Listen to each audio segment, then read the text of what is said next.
Hello, everybody. I think I'm about ready to get started. I think I saw Steve earlier. Hopefully you're doing well, Steve. But yeah, from the standpoint of Ni no Kuni, I figured we'll get a little early start.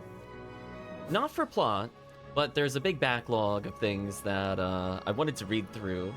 So I figured I'd do those now before it gets more out of control. We wait for people to trickle in. The people don't catch the early part, it's fine. Hope you're doing well, Steve.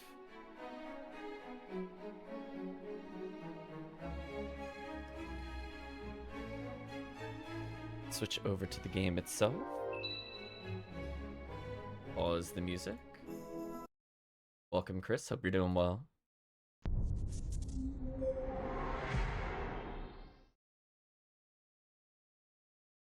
There we go. I was worried. I was gonna say, I feel like it's been acting a bit weird today.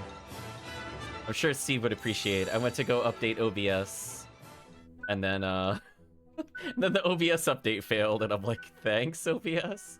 Well, I'd like to report a bug. I can't even download it. So 10 out of 10 on that one, OBS. You nailed it. Can't sleep. So sorry, Chris. Yeah, we're just gonna go through some of the, I guess, the Tales of Wonder. I don't know how much I really want to go into the individual spell pages. Like, there are a lot of descriptions to read here. Like, I'll just briefly put a couple on screen. That's like, it's neat that it's there. I like that they frame and have all those little images there. But I don't really want to go through those today. The ones I want to separate out from the rest of the playthrough. Couple things. We could see like a whole list of items, including things like shin bones and stuff like that. Surprisingly, they tell you where to get everything in the game. I just wanted to showcase that before we got too much further. Like, we haven't come across most of these, but like if I wanted to hunt it, interestingly, it actually has it all written out, even for stuff I haven't attained yet, which I thought was interesting. Remember when Ni no Kuni started its life as a DS game? Oh no. I don't think I ever played the DS version. So yeah, so for people that are like really, really, really into it, I mean, like, it gives you everything you need. It is a surprisingly in-depth, we'll call it encyclopedia. And I like that they have like these little images. Like, if I didn't go to this page, you wouldn't see the little toad with the penguin and the ice cream, chat. It's okay. I know you love him. But anyway. Yeah, there's even lore for the places we haven't been to yet. Like, we could see things on the flying boats, for example, that we're about to see. Used by fishermen of Castaway Cove, flying boats have 2 wide wings that allow them to skip along the surface of the water like a flying fish. We saw just a regular ship. Non-wizards rely upon them. Filthy, filthy non-wizards. Yeah, we're gonna be going to Porco Grosso soon enough, so, like, technically, if you read ahead, you could really spoil the surprise. Like, gee, it says surround a battle tank. I wonder if we'll see a battle tank later. But anyway. The only thing I wanted to talk about is that we did pick up, I think, some gems and drops, so I wanted to just briefly talk about these while we're here outside the main playthrough. So from the standpoint of the gems just teach you a trick. We picked up the jumbo drops, and I just want chat to realize that this is just for, you can upgrade a familiar once and potentially evolve it a second time, and you need the jumbo drops for the second evolutions. Flying bathtubs, exactly. We're not going to go through the what is a familiar. So let's just read through the 12 Tales of Wonder, the ones that we have currently. So we'll read 1, 2, sadly not 3, 4, 5, the 1, 2, 6, 7, 8. And then we'll proceed with the story. The first tale, The Cowardly Prince and the Lion. In a certain country, there lived a prince named Tamalo, who was sharp of mind but weak of spirit. His father was a brave king, strong, wise, and loved by his subjects. The noble example he set only served to weaken Tamalo's spirit. On one occasion, his father told him thus, "Soon, my boy, shall be time for me to retire, upon which thou shalt become king." The announcement delighted the prince. It filled him with terrible dread. He did not have a spirit required to ascend to the throne. In his vexation, he wandered from the castle, lost in thought, whereupon he encountered a fearsome-looking lion. The prince tried to flee. The lion caught him easily in his paw, lifted him to his gaping mouth, and swallowed him whole. At first, the prince thought he was doomed, but at length, he began to reconsider his position. "I at least no longer have to become king," thought the prince. Wow, that is... I'm not gonna lie, that's kind of sad, chat. I'm not gonna lie. On a scale of things, that is kind of sad. After taking a deep breath, he said to the lion, "Mighty lion, I am the prince of this country, and the day after tomorrow I was due to become its king. Since thou hast now swallowed me, however, thou must become king instead." "King, eh?" replied the lion. "I shan't complain about that." Thereupon, the prince led the lion back to the palace. While in his belly? I guess he just gave a lot of verbal directions. I don't know how you would see where they're going. But anyway, the courtiers were shocked to see the lion enter the palace, but the prince pleaded with them from inside his stomach, and the lion was accepted as king. Damn, there you go. I guess that makes him the Lion King, chat. The lion proved to have quite an aptitude for royal duties.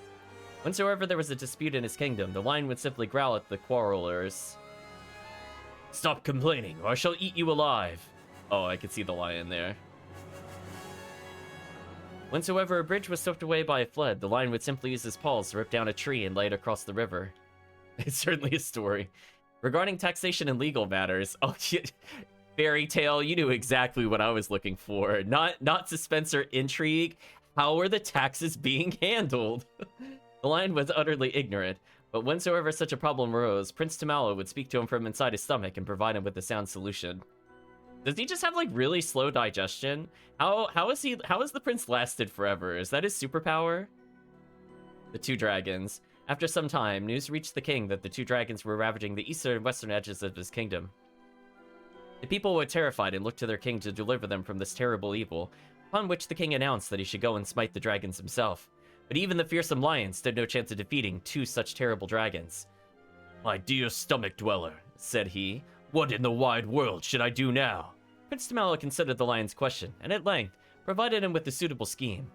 The lion headed east, the part of his kingdom that was being ravaged by the larger dragon, and wore its ugly face. Yeah, this was the line that I was talking about earlier.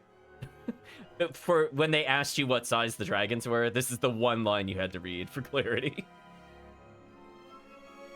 So yeah. Next page. Oh boy, that is a screenshot. Look at the lion, I guess, bartering with the foot of the dragon. I'm sure Steve would love that. "Dragon, I shall soon slay thee. I fear thee not, for no matter how large thou art, thou shalt never devour me." "Oh," scoffed the dragon, "we shall see about that." Upon which he ate the lion whole. Wow, that did not take very long. Are they like a Matryoshka doll or whatever they're called? The stacking dolls? They're just gonna all end up inside each other at some point. Like, aha! I was in the dragon inside the lion the whole time. From inside the dragon's stomach, the lion said, "Dragon, thou art no..." Checkmate, you're the king now. The turducken, there you go. "Dragon, thou art the king of this land. It is therefore thy royal duty to defeat the dragon ravaging the western part of that kingdom." At first, the dragon paid him no heed. Yeah, no duh. But when the dragon witnessed the humans around him bowing down in deference, as Prince Mal had requested them to do beforehand, he decided to do his royal duty. Wow, it is really easy to convince them to be kings, apparently. Whereupon he went to the western mountains and slew the other dragon. Once the other dragon had been slain, Lion commenced to scratching the inside of the dragon's stomach. The real dragon was inside us all along. "Ow, it hurts, cried the dragon, rolling on the floor in agony. "Have mercy, I beseech thee." To which the dragon said, "If thou wouldst not feel this pain, thou must promise never again to hurt the people of this kingdom." "Oh, very well, I promise," cried the dragon in reply. But the dragon was a cunning beast. Prince Tamala knew he would break his promise the moment the lion was let out of his stomach. He therefore had the lion take out the babbling berry that he'd been told him to bring with him and place it inside the dragon. The berry was known to make noises that sound like someone muttering to himself. With that babbling berry in his stomach, the dragon shan't notice when the lion escapes, thought Prince Tamalo. Later that night, when the dragon was sleeping, the lion crept out of his gaping mouth and set off back to the palace. Wow, it is really... Apparently, chat, you know, you read tales of dragons eating people. Just climb out, stupid. It's that easy. Right, chat? No magic items needed. Just get out. Clearly the other people just aren't trying hard enough. The lion crept out of his gaping mouth and set off back to the palace. The dragon left the king and his subjects alone forevermore. A new king. The kingdom had been at peace for 10 years when the lion said to Prince Tamalo, "Stomach dweller, it's time thou Thou camest hence from in there, would have thee take my place on the throne. Prince Tamalo was shocked and replied in a quivering tone, I fear that I do not have the spirit to become king. But thy judgments over the past 10 years have invariably been wise, said the lion. Wow, this is like the most understanding predator I've ever seen in these kind of fables. That is as may be, but I'm a coward, replied Prince Tamalo. It was only because I was protected by a great strong lion that I could act so decisively. Oh, wait, that was the prince saying it still. My bad. It was only because I was protected by a great strong lion that I could act so decisively. 10 years, I know. Oh no, not the 10 years. Maybe all this time they'll figure out how to navigate the seas. Calvetian says, eating well. The swallowing lion seems like the key point is chewing, apparently. Yet the lion paid no heed. With an almighty sneeze, he ejected Prince Tamalo from his stomach. Ew, through his nose? Oh, that has to... Okay, listen, that has to ruin your face. I'm sorry. just your like snout explodes. Like, I don't think with a sneeze that should be done. Just saying, word choice. It's been 10 years since Prince Tamalo had seen the wide world outside. Yeah, actually, this just begs a bigger question. So he's just, so like when the lion was eating stuff, was the prince just eating the food before the lion could have the food? So wasn't he just making the lion starve? I have so many questions. And he could not believe his eyes. Trust me, I don't believe my eyes either. The lion's mane was now full white and his face was covered in wrinkles. Shut up inside the lion's stomach, Prince Tamalo had been quite aware of any of this. As thou can see with thine own eyes, said the lion, I've grown old. 10 years hast thou resided in my stomach, and yet not once didst thou scratch me or cause me any pain, as I myself did to that dragon, though thou couldst done at any time. The courtiers and subjects of this kingdom did not accept me because I am strong, accepted me because I have given them my all, by which I mean thou hast given them thine. Thou art the true king of this country. Thou lackest not the spirit, I assure thee. In like manner, everyone at the palace beseeched Prince Tamalo to become their king. Prince Tamalo, everyone is humbly grateful for everything thou hast done. Our country needeth just such a king as thee. Upon hearing these words, Prince Tamalo felt his courage well up from within him. As King Tamalo gave still more of himself to his country. Despite the fact the lion had retired, he continued to live alongside the king in the palace. Though many countries are ruled by animals these days. I still love that is just taken as a natural fact. That gets me every time. In ancient time, all kings were human. Ooh, plot twist. Indeed, the magnificent lion about whom you've just read was the first ever animal to be acknowledged as a king. The world has never been the same since. There you go, except your animal overlords. Wait. Oh, no, we unlocked that. Okay, I was about to say. I think it was the third and fourth ones we didn't have. Anyway, chat. Ancient time back in 2025. Yeah, pretty much. I was gonna say, there's dog mayors. we're on our path there.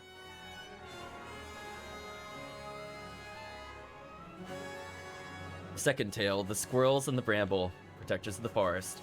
Once upon a time, the whole world was lush and green and covered in countless forests. In the mild days of spring, children would play in their clearings, making necklaces from wild flowers, while in summer, they would shelter from the sun under their ancient trees. And in autumn, of course, they would pick and eat their juicy fruits. Indeed, forests have always been important to youngsters, being carefree places in which to play with gay abandon. That is... okay, that's a phrase. But what do you know of the forest guardians? Every forest has one. They are believed to be godlike creatures that protect the woods they inhabit, as well as the creatures that dwell within. How did these guardians come into existence? I feel like we're at the start of a horror movie, think on a little bit here. No human knows for certain, of course, but it is believed they are somehow selected from amongst the creatures that live in the forest. Naturally, since the guardian is responsible for protecting all the forest inhabitants, the biggest, strongest creature in the forest is usually the one selected. There has, however, been one notable exception, as related in this well-known fable. Proclamation from the deities of the forest. The forest, luxuriant with leaves, was home to a gently flowing river and a spring that produced fresh fish, or fresh water. I can't talk today. All the beasts lived there in amity, from tiny insects to creatures as big as 2 men. Ooh, 2 men, chat. One day, the deities of the forest made a proclamation. The time has come for you to choose your guardian. The forest did not have a guardian at the time. As soon as the message was received, a controversy prevailed among the beasts of the forest, with each one claiming that he would make the best guardian. These sharp fangs will frighten away any enemy, growled the black wolf. These huge claws will shred imposters to pieces, roared the gray bear. And so it continued, with every large forest animal boasting his own case, from the stag with his great antlers to the white catfish who dwelt in the spring. The forest's smaller inhabitants, those who had no chance of winning any test of strength, could but watch this assembly of the beasts in silence. The bickering continued for several nights until one day, a golden haze descended upon the forest, bringing with an aroma so sweet, the beasts soon forgot about choosing a guardian. Simply spent the day in a contented daze, staring at the new golden coloring of the trees around them. Ah, yes. Nothing quells a quarrel between beasts like just drugging them. Thank you, Fable. You're teaching me many things today. The very next day, however, crimson saplings sprouted from some of the trees, and they quickly grew into a large tangle of red bramble. The golden haze the beasts had so enjoyed was, in fact, a cloud of evil-disposed spores. Damn those evil-disposed spores. Get you every time, chat. By the time any of them noticed, however, the bramble had covered the entire forest. The bramble strangled tree after tree, causing them to wither and die.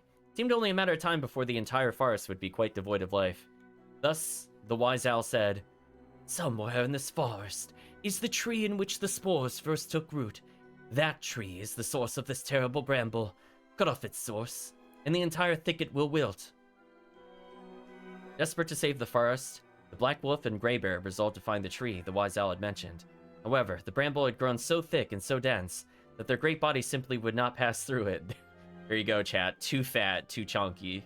It was time for the smaller forest creatures to come to the fore. I almost thought they were going to say forest there. The ones who had abstained while the other beasts had bickered and boasted about who was the strongest. And so, the mottled snake slithered through the bramble, moving deep into the forest in search of the tree, where first the spores took root. "Alas! The bramble wraps the tree completely," hissed the snake. "We shall see. Oh, we shall need to cut through it somehow, but I have neither claws nor teeth, only this forked tongue." On hearing the mottled snake's report, the blue woodpecker leapt into action. I guess these are all the creatures they're going to introduce down here. "I shall peck through the bramble in no time," he chirped with confidence. As he neared the tree which the mottled snake had described, the bramble became too thick. He was quite unable to spread his wings, let alone fly close enough to peck the bramble, and thus he went back dejected. That was when the field mice and the squirrels rendered their assistance. "These sturdy front teeth of ours shall gnaw through the bramble," squeaked the field mice. "The bramble goes all the way to the top of the tree," observed the squirrels. "Can you truly climb so high?" The field mice had to concede they could not, and so it was the squirrels who set to cut through the bramble that surrounded the tree that had been the first to succumb. The squirrels. Look at them go, chat. The squirrels soon reached the tree and scaled it with ease. In no time at all, they were nibbling at the bramble, making light work of cutting through it. No sooner had they begun to chew their way through the bramble than large parts of the thicket that covered the forest fell and withered away. And so, the squirrels decided to continue nibbling until the tree was completely free of the bramble. Alas, the bramble contained poisonous spores, and the squirrels who swallowed them soon felt the effects and fell lifeless to the forest floor. Wow, that turned real dark real quick. "Ah, yes, we'll be your savers. Ah!" Wow, they lasted all of like 5 lines. And yet this didn't, I mean, this'll kill them, but being eaten by a lion or a dragon, it's just an inconvenience. And yet this did not deter the other brave squirrels, who had resolved to rid the tree of the bramble and save the forest at any cost. And each of them continued to chew. The moment the last of the bramble was cut, the entire tangle withered away. The last remaining squirrel fell from the tree, dashing its head upon the ground. Wow, this really is so dark for no reason. The squirrels had saved the forest. When the black wolf and the gray bear were finally able to wade through the dead I was thought they're gonna say dead squirrels. I'm not gonna lie, chat. I saw dead squirrels. I thought they're saying they're wading through the dead squirrels. But anyway, thanks Fairy Tale. When they were finally able to wade through the dead bramble, they came across the bodies of the dead squirrels and let out terrifying cries. The Guardian. As the animals' cries rang out, the squirrel souls floated from their bodies as pure orbs of light. The sea of squirrel corpses, apparently. The black wolf and the gray bear watched in amazement as the orbs floated into a hollow in the tree, bringing it back to life. The deities of the forest had spoken. The squirrels were the forest's true guardians. Though they were among the smallest and weakest of the beasts, their courage was greater than all the largest creatures. Size has no bearing on a creature's stature. More tails we don't have unlocked. The sixth tail, my other self. Oh no! Oh no! I'm having flashbacks to my other half self. Nonsense. No, RPGs. I can't read a phrase like this and not associate it with those games.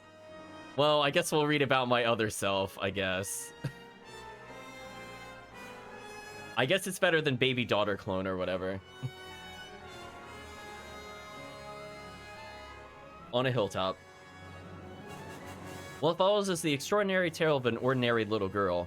When I was a little girl, I had the reddest hair you'd ever seen, and I lived with my mother in this small village tucked away in the hills. I was never any good at magic, but I loved gardening, and I could grow all sorts of flowers and medicinal herbs.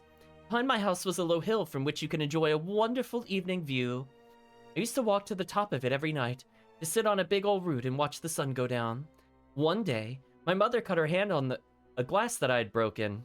Why is she breaking glasses? Though she washed the wound straight away, just as she taught me. The cut soon became infected, and by the next morning, she had a high fever. Did she just kill her mother?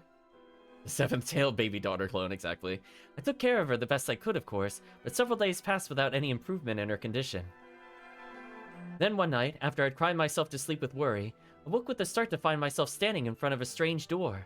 I opened this door, and walked through it to emerge on the top of my favorite hill. It looked just the way as it always did. Except for one thing. There was someone else there, sitting on my root and sobbing quietly. And then she said, "It's my turn now," and just shoves her right off the root.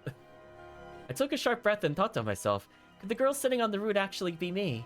Her hair was just as red as mine, and it glittered like a ruby in the setting sun.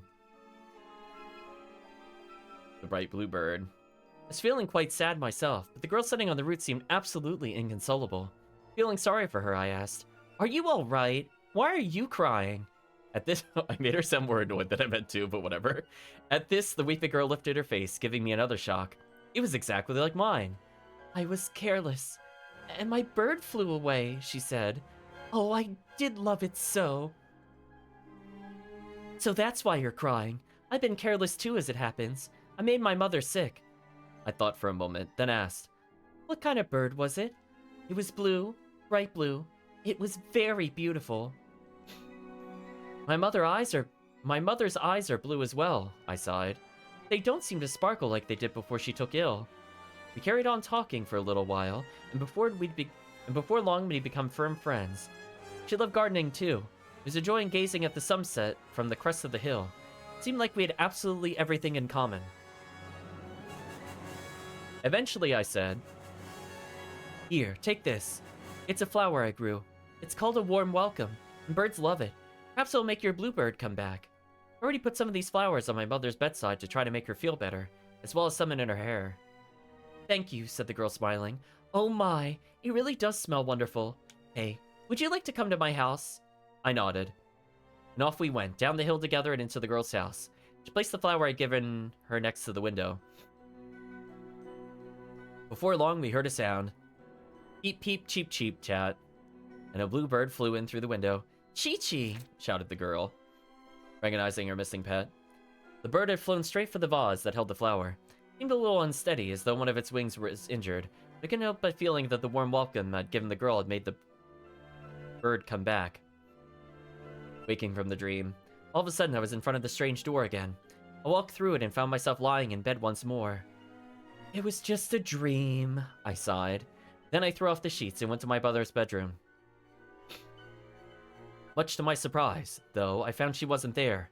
That's when I heard a sound coming from the kitchen. Ran downstairs. "Mother!" I cried. "Good morning," she replied cheerily. "You must have been wondering where I'd got to. I just felt so much better when I woke this morning. Now then, would you like some breakfast? I'm famished." My mother's blue eyes were sparkling once more. Every person in this world has a soulmate. A person in another world with whom they share a soul. Soulmates' destinies are intertwined, and occasionally they even overlap. So should you ever take a chance to step through a strange door, do not be surprised if you meet someone like you. I don't remember how much this really comes up in Ni no Kuni 1, But this was definitely a big plot element of Ni no Kuni 2. I feel like this should have been in the second game, but whatever. The eighth tale, the shepherd boy, the lazy son. Two shepherds who were father and son worked together in the fields. The father looked after the sheep from morning till night.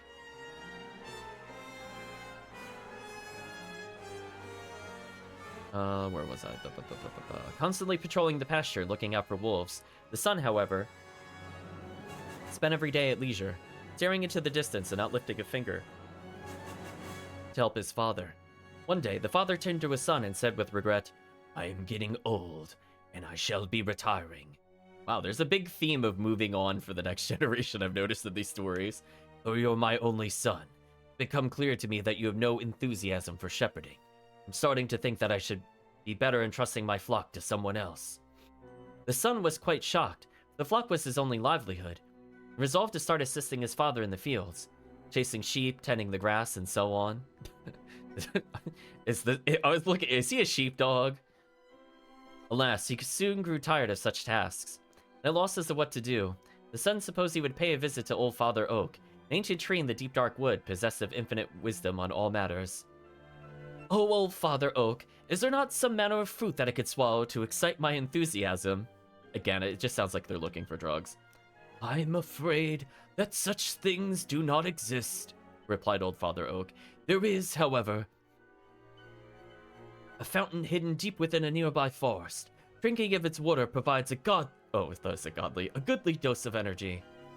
I'm starting to think I should have a line, you become the farmer instead. Yeah, I mean, that should be our takeaway from now on. Just obviously just get eaten by a lion and all your problems are solved, apparently.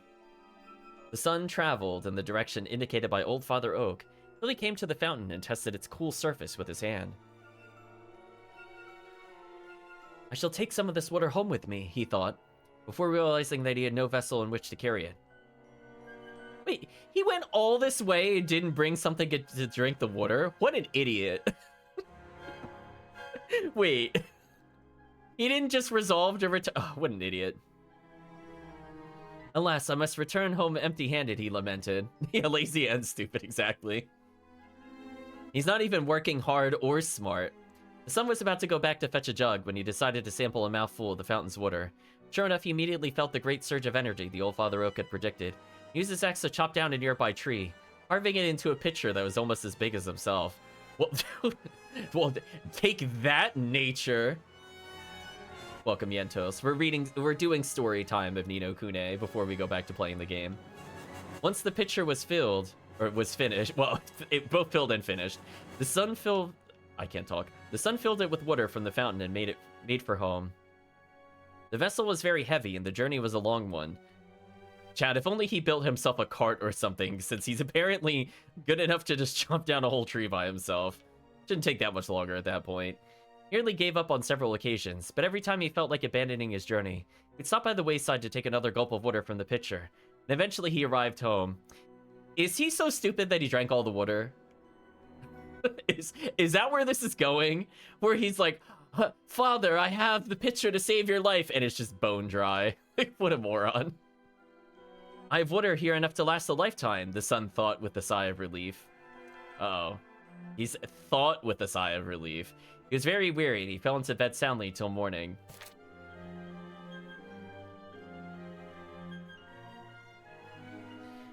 Pitcher. The son awoke from his slumber, resolved to take another drink from the pitcher. "Oh, how full of life I am," he exclaimed happily. Set about his duties at double the usual speed.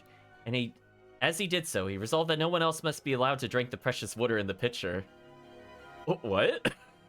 Wait, is he turning into Golem? Is he like, "My precious"? Like, what? What? Well, he went from saving his father to, screw him. They took like a page? Didn't take very long, chat. The days that followed, the son spent most of his time ensuring that no one went near his pitcher. Yet he took care to attend to his chores while he did so, knowing that his father would otherwise be angry. Whenever a villager approached the pitcher for a drink of water, the son would interrupt his own labors and offer a cup of different water, thus preventing any of the water in his pitcher from going to waste. He was also reluctant to waste the water from the fountain on himself, so worked hard every day without touching it. Lazy, stupid, and corrupt, pretty much. Then one day, one very hot day, After the son had been hard at work in the fields, he realized that a terrible thing had happened. That he just didn't give any to the father who was dying? Oh, that's even stupider.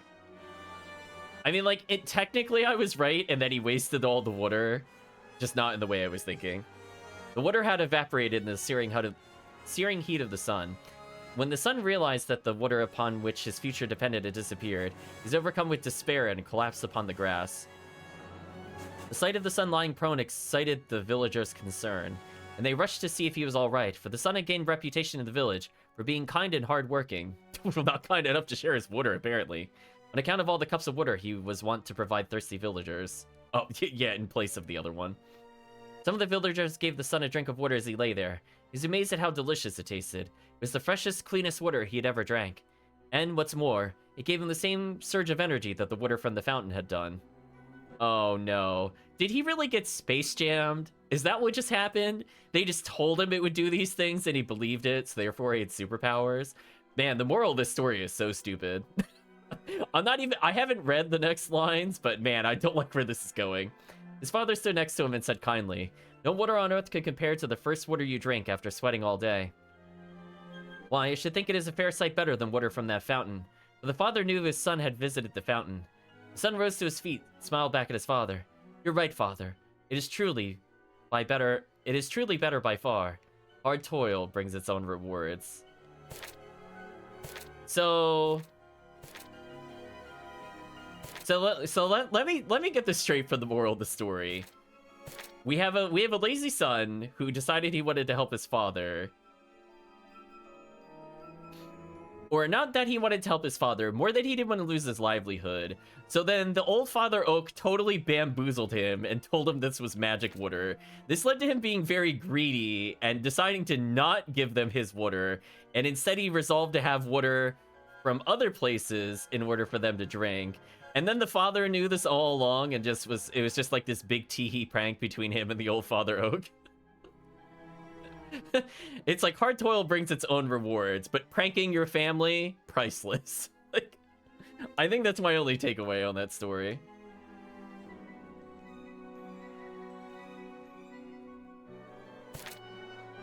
Wait. Oh, the seventh tale is only a page long? Or no, it's just how it... Oh, never mind. I understand now. We're good. So anyway, I'm just looking to see if there's anything else we should really look at before we go further. We'll go to Tahiti at some point, chat, in the Winter Isles. We can see a little lore on all the places we've been. Wait. Are these, like, actual locations for monsters? Wait.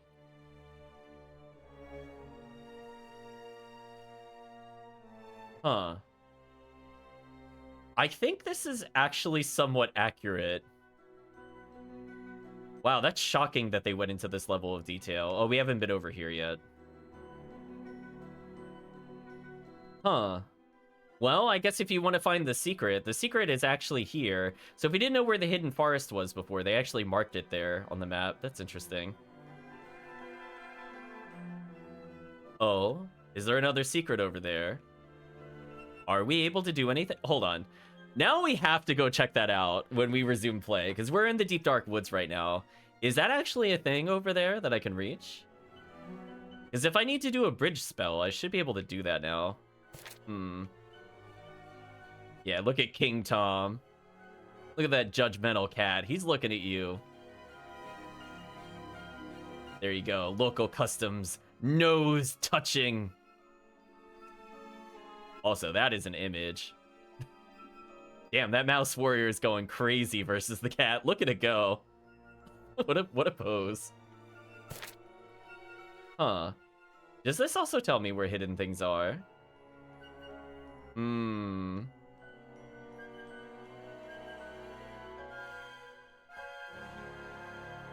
I think that... I don't know if this is 100% accurate with the enemy placements, but honestly, it looks correct. So now what I want to do is... Wait, why does zooming in do that?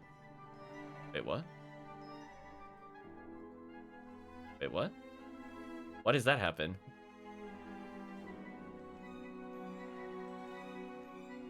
Oh! I didn't even know that was a thing. So if I zoom in long enough, I could get more info on the map? Wait a minute. Hold on. Does that mean if I go back? Hold on. Wow, there's features in here I didn't even know about. Did you know that was a thing, chat? So I can go from the world map, right? Zoom in. And then lets me go in. So if I go here, does this zoom me into something? No. Just only some of them I get info on. That's interesting. That's actually a real... This feels like such misplaced effort given the rest of the game.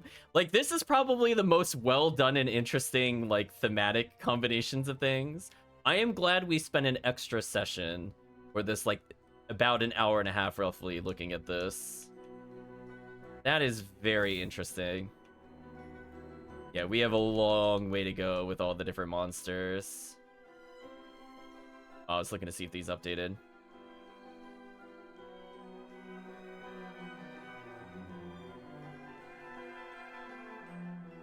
So if we want to get more lore there. Actually, Chan, I wanted to make a small correction. I was talking about before. I wanted the thing that gave the honk honk noises.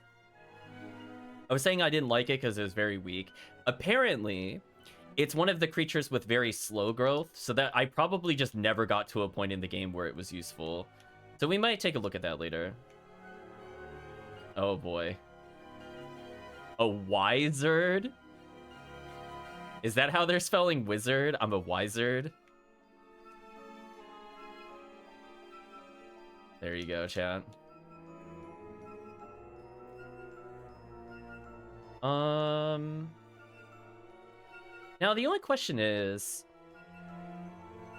I didn't do it between streams. I'm curious what the stuff down there says, but I don't want to spend like a ton of time on it. We might review this in a separate session to try to actually translate it, because our wand has different things. So I could compare that text to this and kind of translate it at some point. But I also kind of want to translate the wand. I have a feeling if I translate it, it's going to be like super plot relevant. So I'm not going to like do it literally right this minute, but I do want to do it probably soon. Wizard, you're a wise guy, Harry. Something like that. So let's pause the video here, take a small break, and then we'll resume with gameplay. I mostly just wanted to check out the Wizard Companion because, again, there's a lot in here, and it's surprisingly detailed. Like, there is a lot of hand-drawn art in here, which is kind of crazy, like how much of it is in here. And I love that if you've seen the creature before, it becomes the other creature when you zoom in. I wonder if that only... No, that... So I guess if you just see it at all, you can see the other one. That's kind of interesting, seeing the comparisons between the two. But anyway, small break here, chat. We'll resume gameplay in just a moment.